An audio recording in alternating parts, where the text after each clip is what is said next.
সুপ্রিয় শ্রোতা, গল্প পাঠের আসর চ্যানেলে শুনতে যাচ্ছেন হুমায়ুন আহমেদ রচিত জোছনা ও জননীর গল্প উপন্যাসটির প্রথম পর্ব। আমি ওয়ারা কারিম, সাথে থাকুন। পূর্বকথা। মুক্তিযুদ্ধ যখন শুরু হয় তখন আমার বয়স 23। আমি ঢাকা বিশ্ববিদ্যালয়ের ছাত্র। কেমিস্ট্রিতে অনার্স থিওরি পরীক্ষা দিয়েছি। প্র্যাকটিক্যাল পরীক্ষার জন্যে অপেক্ষা। সুন্দর সময় কাটছে। আর মাত্র 1 বছর এমএসসি পাশ করে ফেলব। ইউনিভার্সিটিতে লেকচারার হিসেবে যোগ দেব। পিএইচডি করতে যাব দেশের বাইরে। গল্প উপন্যাসে আদর্শ ভালো ছাত্রের কিছু চিত্র আঁকা হয়। আমি ছিলাম সেরকম একজন। আদর্শ ভালো ছাত্রের বন্ধুবান্ধব থাকবে না, আমারও ছিল না। তাদের সময় কাটবে বই পড়ে, আমারও তাই কাটে। 69-এর গণ আন্দোলনের অতি উত্তেজনাময় সময়ে আমি ছিলাম উত্তেজনামুক্ত তরুণ যুবক, যার একমাত্র বিনোদন পাবলিক লাইব্রেরিতে গল্পের বই পড়া, শরীফ মিয়ার ক্যান্টিনে চা খাওয়া, মাঝে মধ্যে বাংলা একাডেমিতে উঁকি দেয়া। সেখানে প্রায়ই গানের আসর হতো। যেখানেই থাকি সন্ধ্যার আগে আগে মহসিন হলে নিজের ঘরে ফিরে আসতাম। ভালো ছাত্র হিসেবে সেখানে আমি একটা সিঙ্গেল সিটের রুম পেয়েছিলাম। নানান ধরনের বই দিয়ে রুম ভর্তি করে ফেলেছিলাম। গানের প্রতি আমার প্রবল দুর্বলতা দেখে বাবা আমাকে একটা রেকর্ড প্লেয়ার কিনে দিয়েছিলেন। বাইরে যখন ভয়াবহ আন্দোলন চলছে তখন আমি দরজা বন্ধ করে গান শুনছি। কেন পান্থ এ চঞ্চলতা। আমার সাজানো অতি পরিচিত ভুবন ভেঙে পড়ল 1971 সনে। যে পরিস্থিতিতে আমি পড়লাম তার জন্যে কোনো রকম মানসিক প্রস্তুতি আমার ছিল না। ছায়া ঘেরা শান্ত দিঘির একটা মাছকে হঠাৎ যেন নিয়ে যাওয়া হলো চৈত্রের দাবদাহে ঝলসে যাওয়া স্থলভূমিতে। কত বিচিত্র অভিজ্ঞতা। ভাই বোন নিয়ে এক জায়গা থেকে আরেক জায়গায় পালাচ্ছি। জীবন বাঁচানোর জন্যে মাদ্রাসার ছাত্র হিসেবে ভর্তি হতে গেছি শর্ষিনার পীর সাহেবের মাদ্রাসায়। পাকিস্তান মিলিটারি মাথায় গুলির বাক্স তুলে দিয়েছে। অকল্পনীয় ওজনের গুলির বাক্স মাথায় নিয়ে সৈন্যদের সঙ্গে বারহাট্টা থেকে হেঁটে হেঁটে এসেছি নেত্রকোনা পর্যন্ত। মিলিটারির বন্দি শিবিরে কাটল কিছু সময়। কি ভয়ঙ্কর অত্যাচার! এক সকালে মিলিটারিদের একজন এসে আমার হাতে বিশাল সাইজের একটা সাগর কলা ধরিয়ে দিয়ে বলল, তোমাকে কাল সকালে গুলি করে মারা হবে। এটা তোমার জন্য ভালো। তুমি যদি নিরপরাধ হও সরাসরি বেহেশতে চলে যাবে, আর যদি অপরাধী হও তাহলে মৃত্যু তোমার প্রাপ্য শাস্তি। এইসব ঘটনা আমি নানান সময়ে নানান পত্রপত্রিকায় লিখেছি। মুক্তিযুদ্ধের আনন্দ, বেদনা, হতাশা, গ্লানি নিয়ে বেশ কিছু ছোট গল্পও লিখেছি। কয়েকটা উপন্যাসও লিখেছি। একসময় মনে হলো মুক্তিযুদ্ধের পুরো সময় ধরে রাখার জন্যে একটা উপন্যাস লেখা উচিত। মানুষকে যেমন পিতৃঋণ, মাতৃঋণ শোধ করতে হয়, দেশমাতার ঋণও শোধ করতে হয়। একজন লেখক সেই ঋণ শোধ করেন লেখার মাধ্যমে। লেখা শুরু করলাম। জোছনা ও জননীর গল্প ধারাবাহিকভাবে ভোরের কাগজে ছাপা হতে লাগলো। আমি কখনোই কোনো ধারাবাহিক লেখা শেষ করতে পারি না। এটাও পারলাম না। 6-7 কিস্তি লিখে লেখা বন্ধ করে দিলাম। 2 বছর পর আবার লেখা শুরু করলাম। আবারও কয়েক কিস্তি লিখে লেখা বন্ধ, আর লেখা হয় না। অন্য লেখা লিখি, নাটক বানাই, সিনেমা বানাই। মুক্তিযুদ্ধের লেখাটা আর ধরা হয় না। মাঝে মাঝে খুব খারাপ লাগে। তখন নিজেকে এই বলে সান্ত্বনা দেই যে লিখব, একদিন লিখব। ব্যস্ততা কমলেই লেখা শুরু করব। এখনো সময় আছে, অনেক সময়। একদিন হঠাৎ টের পেলাম অনেক সময় আমার হাতে নেই। সময় শেষ হয়ে গেছে। জোছনা ও জননীর গল্প আর লেখা হবে না। তখন আমি শুয়ে আছি সিঙ্গাপুরের মাউন্ট এলিজাবেথ হাসপাতালের একটি ট্রলিতে। 2 জন নার্স ট্রলি ঠেলে আমাকে অপারেটিং টেবিলে নিয়ে যাচ্ছে। ওপেন হার্ট সার্জারি হবে। আমাকে একটা ঘুমের ইঞ্জেকশন দেওয়া হয়েছে। চোখের পাতা ভারী হতে শুরু করেছে। হাসপাতালের আলোর তীব্রতা দ্রুত কমে যাচ্ছে। যখন অচেতন হতে শুরু করেছি তখন মনে হলো জোছনা ও জননীর গল্প তো লেখা হলো না। আমাকে যদি আর একবার পৃথিবীতে ফিরে আসার সুযোগ দেয়া হয় আমি এই লেখাটি অবশ্যই শেষ করব। অচেতন হবার আগ মুহূর্তে হঠাৎ আনন্দে অভিভূত হলাম, কারণ তখনই প্রথম টের পেলাম আমি আসলেই একজন লেখক। মৃত্যুর খুব কাছাকাছি যাবার আগের মুহূর্তে অসমাপ্ত লেখার চিন্তাই ছিল আমার একমাত্র চিন্তা। দেশে ফিরে লেখায় হাত দিলাম। শরীর খুব দুর্বল, দিনে 2-3 পাতার বেশি লিখতে পারি না। এইভাবেই লেখা শেষ করেছি। এখন আমার কাছে মনে হচ্ছে আমি দেশমাতার ঋণ শোধ করার চেষ্টা করেছি। এই আনন্দের কোনো সীমা নেই। জোছনা ও জননীর গল্প কোনো ইতিহাসের বই না, এটা একটা উপন্যাস। তারপরেও ইতিহাসের খুব কাছাকাছি থাকার চেষ্টা করেছি আমি। সেখানেও ভুলভ্রান্তি হতে পারে, হওয়াটাও স্বাভাবিক। উপন্যাস যেহেতু কোনো আসমানি কিতাব না, এইসব ভুলভ্রান্তি দূর করার উপায় আছে। উপন্যাসে চরিত্র হিসেবে সেই সময়ের অতি গুরুত্বপূর্ণ কিছু মানুষজন এনেছি। এই স্বাধীনতা একজন ঔপন্যাসিকের আছে। গুরুত্বপূর্ণ মানুষদের চরিত্র ফুটিয়ে তোলায় যদি কোনো ভুল করে থাকি, তার জন্য আগেভাগেই ক্ষমা চাচ্ছি। অতি বিনয়ের সঙ্গে সে বিখ্যাত উক্তি মনে করিয়ে দিচ্ছি, একজন লেখক যা লিখবেন সেটাই সত্যি। উপন্যাসে বর্ণিত প্রায় সব ঘটনাই সত্য। কিছু নিজের অভিজ্ঞতা থেকে লেখা, কিছু অন্যের অভিজ্ঞতা থেকে ধার নেয়া। প্রকাশিত হবার আগেই এই উপন্যাসের পাণ্ডুলিপি অনেককে পড়িয়েছি। যারা মুক্তিযুদ্ধ দেখেনি, এই প্রজন্মের পাঠকদের কথা বলছি, তারা পড়ার পর বলেছে উপন্যাসের অনেক ঘটনাই তাদের কাছে কাল্পনিক বলে মনে হচ্ছে। এরকমও কি হয়? তাদের কাছে আমার একটাই কথা, সে বড় অদ্ভুত সময় ছিল। স্বপ্ন ও দুঃস্বপ্নের মিশ্র এক জগৎ। সবই বাস্তব, আবার সবই অবাস্তব। আমি সেই ভয়ঙ্কর সুন্দর সুরিয়ালিস্টিক সময় পার করে এসেছি।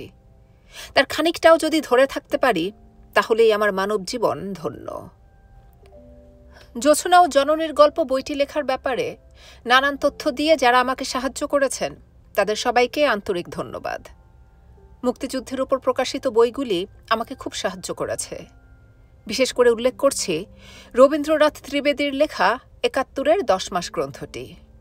দীর্ঘ ১০ মাসের প্রতিদিনের ঘটনা তিনি খুব সুন্দর করে সাজিয়েছেন। লেখক লেখিকাদের ডায়েরির মতো লেখা বইগুলিও আমাকে সাহায্য করেছে। ঢাকা শহরে প্রতিদিন কি ঘটছিল ডায়েরি পড়ে তা বোঝা যাচ্ছিল। তবে এই প্রসঙ্গে ছোট্ট একটা খটকার কথাও বলি। ডায়েরি জাতীয় গ্রন্থগুলি পড়ে আমার মনে হয়েছে সেগুলি তখনকার লেখা না, পরে তারিখ দিয়ে সাজানো হয়েছে। কারণ একজন কোনো একটি বিশেষ দিনে লিখছেন ঢাকা শহরে সকাল থেকেই প্রবল বর্ষণ, আরেকজন একই দিনে লিখছেন কঠিন রোদ, রোদে ঢাকা শহর ঝলসে যাচ্ছে।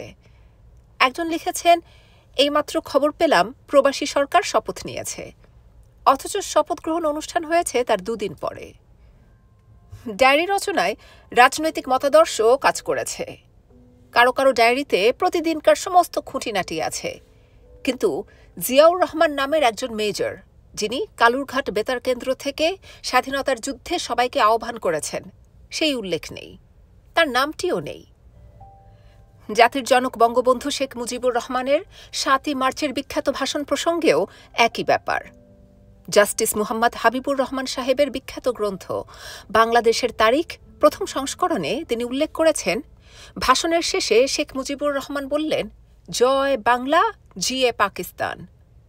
দ্বিতীয় সংস্করণে তিনি জিয়ে পাকিস্তান অংশটি বাদ দিলেন।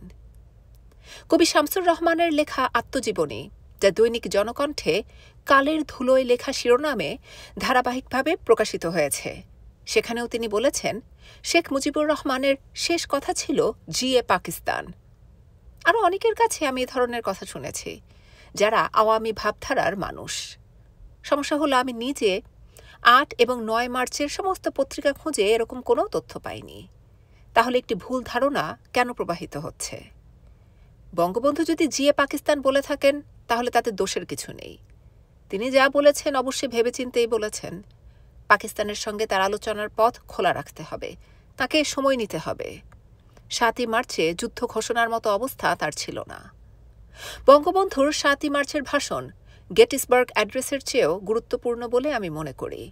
এখানে কোনো অস্পষ্টতা থাকা বাঞ্ছনীয় না। বাংলাদেশ সরকারের তথ্য মন্ত্রণালয় থেকে প্রকাশিত মুক্তিযুদ্ধের দলিলের ১৫ খণ্ডের মধ্যে ৭টি খণ্ড আমি মন দিয়ে পড়েছি। আমার উপন্যাসে মুক্তিযুদ্ধের দলিল থেকে সরাসরি অনেক অংশ ব্যবহার করেছি। এই দলিল নিয়েও আমার কিছু খটকা আছে, একটি শুধু বলি। রাজারবাগ পুলিশ লাইনে বন্দি তরুণীদের উপরে নির্যাতনের সাক্ষ্য গ্রন্থবন্ধ করা হয়েছে। বলা হচ্ছে তাদেরকে পায়ে দড়ি বেঁধে ঝুলিয়ে রাখা হতো। যে তরুণীদের রাখা হয়েছে ভোগের জন্যে, তাদেরকে এভাবে ঝুলিয়ে রাখার পেছনের যুক্তি আমার কাছে পরিষ্কার না। তারপরেও ধরে নিলাম তাই করা হয়েছে। যা আমার কাছে একেবারেই গ্রহণযোগ্য না তা হল, সাক্ষ্যদানকারী বলছেন এইসব তরুণীদের সঙ্গে বই, খাতা, কলম ছিল, অর্থাৎ স্কুলে বা কলেজে যাবার পথে তাদের ধরা হয়েছে। যে ভয়ঙ্কর সময়ের কথা বলা হচ্ছে, সে সময় স্কুল, কলেজ, ইউনিভার্সিটি সবই বন্ধ। বই খাতা নিয়ে কারো বাইরে যাবার প্রশ্নই ওঠে না। আমার ধারণা, সাক্ষ্য প্রমাণমূলক তথ্যগুলি ভালোমতো যাচাই করা হয়নি। তাছাড়া জাতিগতভাবেও আমরা অতি কথন পছন্দ করি। ভারতীয় সেনাবাহিনীর কার্যক্রম ছোট করে দেখানোর একটি প্রবণতাও আমাদের আছে। আজ থেকে 50 বছর পর কেউ যদি বাংলাদেশে প্রকাশিত মুক্তিযুদ্ধের উপন্যাস এবং ছোট গল্প পড়ে যুদ্ধ সম্পর্কে ধারণা করতে চায়, তাহলে তারা ভারতীয় সেনাবাহিনীর বিষয়ে কিছুই জানবে না। আমাদের গল্প উপন্যাসে বিদেশি সৈন্যবাহিনীর বিষয় সম্পূর্ণ অনুপস্থিত। লেখকরা হয়তো ভেবেছেন এতে আমাদের মুক্তিযোদ্ধাদের গৌরবের হানি হবে। ঋণ স্বীকারে অগৌরবের কিছু নেই। মহান জাতি এবং মহান মানুষরাই ঋণ স্বীকার করেন। আমি আমার বইটিতে আমাদের দেশের স্বাধীনতার জন্যে যেসব ভারতীয় সৈন্য প্রাণ দিয়েছেন তাদের একটি তালিকা দিতে চেয়েছিলাম, যাতে পাঠকরা এই দীর্ঘ তালিকা পড়ে একবার শুধু বলেন, আহারে। তালিকা শেষ পর্যন্ত দিলাম না, কারণ তাতে বইয়ের পৃষ্ঠা সংখ্যা আরও 100 বাড়ত। তাছাড়া এই তালিকা যুক্ত করলে অবশ্যই যুদ্ধে শহীদ বাংলাদেশ সেনাবাহিনী, সে সময়কার ইপিআর, পুলিশ বাহিনী, আনসার বাহিনী এবং মুক্তিযোদ্ধাদের তালিকা দিতে হতো। আপনারা শুনে বিস্মিত হবেন, পূর্ণাঙ্গ তালিকা আমাদের হাতে নেই, এখনও তৈরি হচ্ছে। 33 বছর আগে যুদ্ধ শেষ হয়েছে, তালিকা তৈরির কাজ শেষ হয়নি। কবে শেষ হবে? বীরশ্রেষ্ঠ তালিকার দিকে আমি প্রায়ই তাকাই, ছোট্ট একটা নিঃশ্বাস ফেলি। এই তালিকায় একজনও বেসামরিক মুক্তিযোদ্ধা নেই, অথচ আমি জানি, এবং খেতাব যারা দিয়েছেন তারাও জানেন, বেসামরিক মুক্তিযোদ্ধাদের অনেকেই অসাধারণ সাহস দেখিয়েছেন। যুদ্ধের ট্রেনিং বা অভিজ্ঞতা ছাড়াই তারা যা করেছেন তার তুলনা হবে না, অথচ এরা কেউ স্বীকৃতি পান না। কেন না? আমার এই বইটির অসম্পূর্ণতার মধ্যে একটি হল, আমি পাকিস্তানি সৈন্যদের দ্বারা অত্যাচারিত নারীদের বিষয়টি আনতে পারিনি। বিষয়টি এতই স্পর্শকাতর এবং এতই কষ্টকর যে কিছুতেই লিখতে পারলাম না। আশা করছি অন্যরা লিখবেন, তাদের কলমে এসব হতভাগ্য তরুণীর অশ্রুজল উঠে আসবে। এখন নিতান্তই ব্যক্তিগত একটি বিষয় উল্লেখ করি। আজ থেকে প্রায় 20 বছর আগে আমার জন্মদিনে গুলতেকিন আমাকে একটা খাতা উপহার দিয়েছিল, স্পাইরাল বাইন্ডিং করা 500 পৃষ্ঠার নীল মলাটের খাতা। তার অনুরোধ ছিল প্রতিদিন 1 পৃষ্ঠা করে হলেও যেন আমি এই খাতাটায় মুক্তিযুদ্ধের একটা বড় উপন্যাস লিখি। সারা জীবনই গুলতেকিনকে অসুখী করেছি, মনে হয় আজ সে খুশি হবে। পরম করুণাময় আমাকে এই গ্রন্থটি লেখার সুযোগ করে দিয়েছেন, তার প্রতি জানাচ্ছি আমার অসীম কৃতজ্ঞতা। দল, মত, ধর্ম সব কিছুর ঊর্ধ্বে একটি সুখী সুন্দর বাংলাদেশের কামনা করে পূর্বকথা শেষ করছি। হুমায়ুন আহমেদ, নুহাশপল্লী, গাজীপুর। নীলগঞ্জ হাই স্কুলের আরবি শিক্ষক মাওলানা ইরতাজউদ্দিন কাশেমপুরী কমলাপুর রেল স্টেশনে দাঁড়িয়ে আছেন।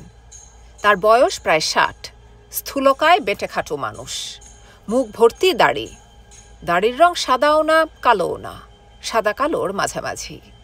মাথা সম্পূর্ণ কামানো।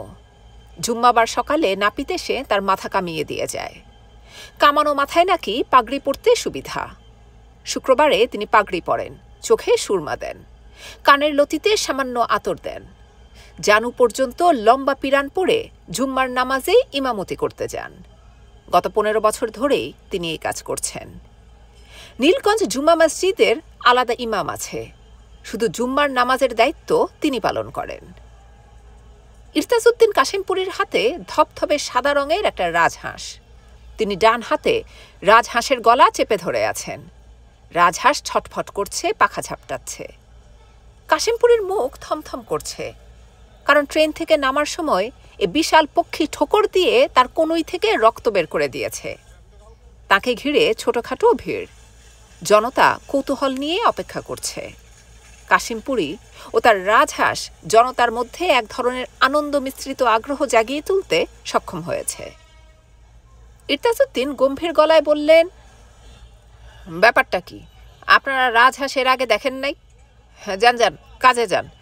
অকাজে সময় নষ্ট করছেন কেন? আপনাদের কোনো কাজ নাই? কাজে যাওয়ার প্রতি কারো কোনো আগ্রহ দেখা গেল না, কিংবা কারো হয়তো হাতে কোনো কাজ নেই। তারা ইরতাজউদ্দিনকে ঘিরে দাঁড়িয়ে রইল। তাদের সঙ্গে আরও কয়েকজন যুক্ত হলো। এই পর্যায়ে রাজহাঁস আরেকবার ঠোকর দিল, সেই আগের জায়গায়, বাঁ হাতের কনুইয়ে। ইরতাজউদ্দিন বাপরে বলে প্রায় লাফিয়ে উঠলেন। জনতার আনন্দের সীমা রইল না। তাদের প্রতীক্ষা বৃথা যায়নি। এতক্ষণে দেখার মতো ঘটনা ঘটেছে। ইরতাজউদ্দিন বিস্মিত হয়ে ভাবলেন, মানুষ তার নিজ প্রজাতির দুঃখ কষ্টে এত আনন্দিত হয় কেন? তিনি ব্যথা পেয়েছেন, এতে অন্যরা আনন্দিত হবে কেন? এর মধ্যে রহস্যটা কি? ঠান্ডা মাথায় ব্যাপারটা নিয়ে একসময় ভাবতে হবে। এখন কিছুই ভাবা যাবে না, মাথা গরম হয়ে আছে। এর মধ্যে একজন উপদেশ দিতে এগিয়ে এলো। গম্ভীর গলায় উপদেশ দিল, জাতি হিসেবে বাঙালির উপদেশ প্রীতি আছে। চাচা মিয়া, ঠোঁট চাপ্পা ধরেন। ঠোঁট চাপ্পা ধরলে আর ঠোকর দিব না। ইরতাজউদ্দিন ক্লান্ত গলায় বললেন, আমার যা করার আমি করব। এ নিয়ে আপনাকে মাথা ঘামাতে হবে না। আপনি কথা বলবেন না। উপদেশদাতার উৎসাহ তাতে কমল না। সে জনতার দিকে তাকিয়ে বলল, জোড়া সাথে না থাকো নে এই অবস্থা। জোড়া সাথে থাকলে রাজহাঁস শান্ত থাকে। মাওলানা সাহেব, এর জোড়াটা কই? ইরতাজউদ্দিন কটমট করে তার দিকে তাকালেন, জবাব দিলেন না। ফাল্গুন মাসের শুরু, রাত 11টার মতো বাজে। গ্রামে এই সময়ে শীত থাকে। নীলগঞ্জে তাকে কাঁথা গায়ে দিয়ে ঘুমোতে হয়। এখানে ভ্যাপসা গরম, আকাশে মেঘ আছে, বিদ্যুৎ চমকাচ্ছে। ফাল্গুন মাসে এরকম ভ্যাপসা গরম থাকার কথা না। আকাশে মেঘ থাকার জন্যই বোধ হয় এই অস্বাভাবিক উত্তাপ। বিদ্যুৎ যেভাবে চমকাচ্ছে তাতে মনে হয় বৃষ্টি নামবে। বৃষ্টি নামলেও সমস্যা, তিনি ছাতা আনেননি। বাইরে বের হলে তিনি সব সময় ছাতা সঙ্গে রাখেন। এবারই ভুল করে ছাতা আনেননি। বয়স যে হচ্ছে এটা তার লক্ষণ। বয়সকালেই মানুষ ছোটখাটো ভুল করতে থাকে। ছোটখাটো ভুল করা যখন অভ্যাস হয়ে যায় তখন করে বড় ভুল। ইরতাজউদ্দিনের গায়ে তসরের গলাবন্ধ কোট, গলায় মাফলার। গরমে তার গা ঘেমে যাচ্ছে। কে জানতো ঢাকা শহরে ফাল্গুন মাসের শুরুতে শীত থাকে না? শহরে মানুষ বেশি হয়ে গেছে।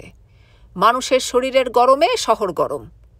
কত লক্ষ লোক এখন এই শহরে বাস করছে কে জানে।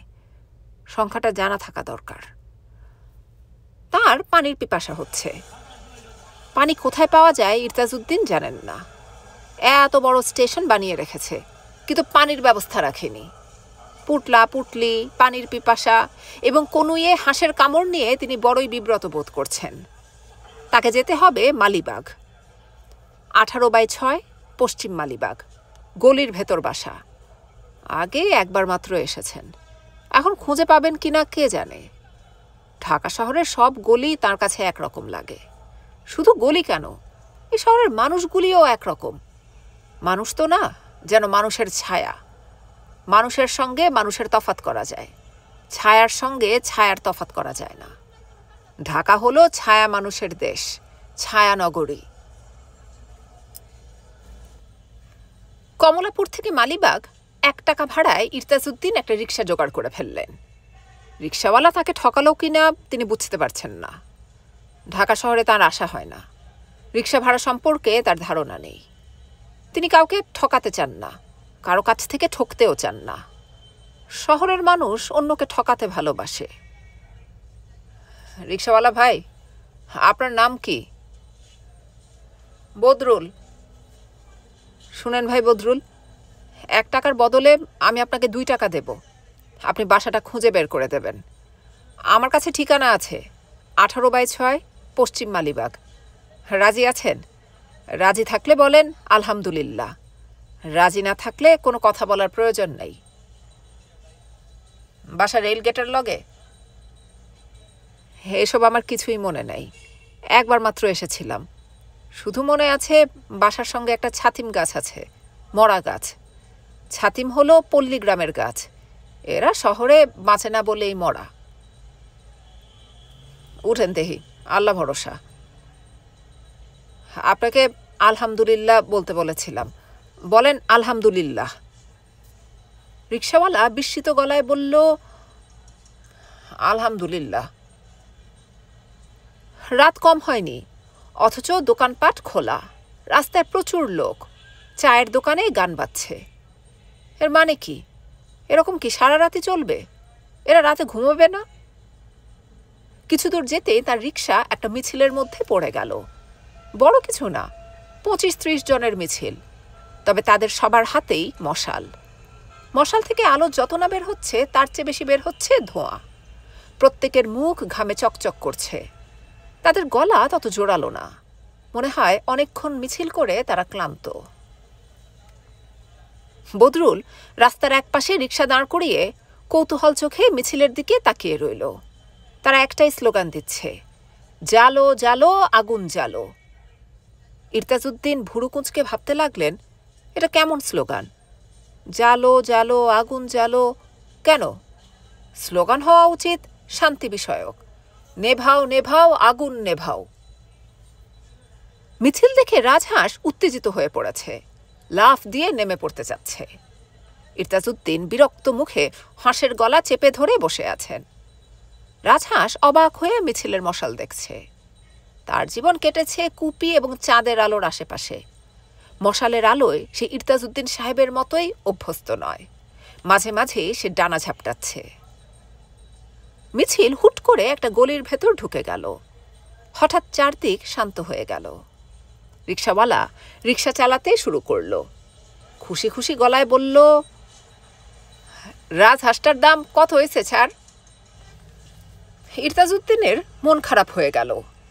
শহরের মানুষ সব কিছু বিবেচনা করে দাম দিয়ে, ভালো কিছু দেখলে প্রথমেই সে দাম জিজ্ঞেস করবে। ইরতাজউদ্দিন বললেন, হাঁসটা ঘরের, খরিদ করি নাই। আমার ছোট ভাই থাকে মালিবাগে, তার জন্য নিয়ে যাচ্ছি।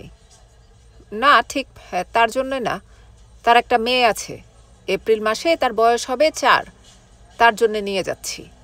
শিশুরা পশু পাখি পছন্দ করে। ও, শহর বন্দরে থাকে, এইসব জিনিস তো দেখে না। ইরতাজউদ্দিন সাহেব লক্ষ্য করলেন তার ক্ষুধা বোধ হয়েছে। নানান উদ্বেগ ও উত্তেজনায় তার ক্ষুধার কথা এতক্ষণ মনে হয়নি, এখন ক্ষুধা জানান দিচ্ছে। সন্ধ্যায় কিছু খাওয়া হয়নি, রাত হয়েছে মেলা, 12টার কম না। বয়সের সঙ্গে সঙ্গে খিদে সহ্য করার ক্ষমতাও মানুষের কমে যায়। বয়সে শুধু যে শরীর ভাঙে তাই না, শরীরের ভেতরে যে আত্মা বাস করে সেই আত্মাও ভাঙতে থাকে। আত্মা ক্ষতিগ্রস্ত হবার কারণে বুড়োরা নিজের অজান্তেই ভ্রান্তির জগতে চলে যায়। তিনি নিজেও চলে গিয়েছেন কিনা কে জানে।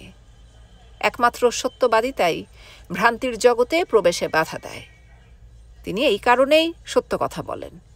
গত 20-25 বছরে তিনি মিথ্যা বলেছেন এরকম মনে পড়ে না।